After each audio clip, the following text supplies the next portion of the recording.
ಮಕ್ಕಳು ಯೂಶಲಾಗಿ ಏನು ಇಷ್ಟಪಡ್ತಾರೆ? Cakes, chocolates, ice creams, biscuits, soft drinks ಇದೆಲ್ಲದರಲ್ಲೂ ಹಿಡನ್ ಶುಗರ್ಸ್ ಇರುತ್ತೆ. ಹಂಗಂದರೆ ಈ ಶುಗರ್ಸ್ ಏನು ಮಾಡುತ್ತೆ ಅಂದರೆ ಮಕ್ಕಳಿಗೆ ಇನ್ಸ್ಟೆಂಟ್ ಎನರ್ಜಿ ಕೊಡುತ್ತೆ. ಆ್ಯಂಡ್ ಎಷ್ಟು ಎನರ್ಜಿ ಹೈ ಆಗುತ್ತೋ ಅಷ್ಟೇ ಬೇಗ ಎನರ್ಜಿ ಡ್ರಾಪ್ ಆಗುತ್ತೆ. ಆವಾಗ ಅವ್ರ ಮೂಡ್ ಸ್ವಿಂಗ್ಸ್ ಜಾಸ್ತಿ ಆಗುತ್ತೆ. ಒಂದಷ್ಟು ಖುಷಿಯಾಗಿ ಓಡಾಡ್ತಾ ಇರ್ತಾರೆ, ಆಮೇಲೆ ಇಷ್ಟು ಮುನ್ಸ್ಕೊಂಡ್ಬಿಡ್ತಾರೆ.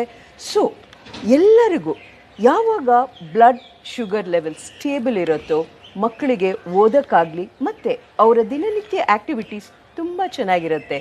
ಸೊ ಈ ಹಿಡನ್ ಶುಗರ್ಸ್ನ ನಾವು ಹೇಗೆ ಅವಾಯ್ಡ್ ಮಾಡ್ಬೋದಂದರೆ ಫ್ರೂಟ್ಸ್. ಎಸ್, ಪ್ರತಿ ದಿವಸ 2 ವೆರೈಟಿ 2 ಕಲರ್ ಬಣ್ಣದ ಫ್ರೂಟ್ಸ್ ಕೊಟ್ಟಾಗ ಮಕ್ಕಳಿಗೆ ಈ ಶುಗರ್ ಏರುಪೇರು, ಹಿಡನ್ ಶುಗರ್ಸ್ದು ಎನರ್ಜಿ ಕ್ರ್ಯಾಶಸ್ ಕಡಿಮೆ ಆಗುತ್ತೆ.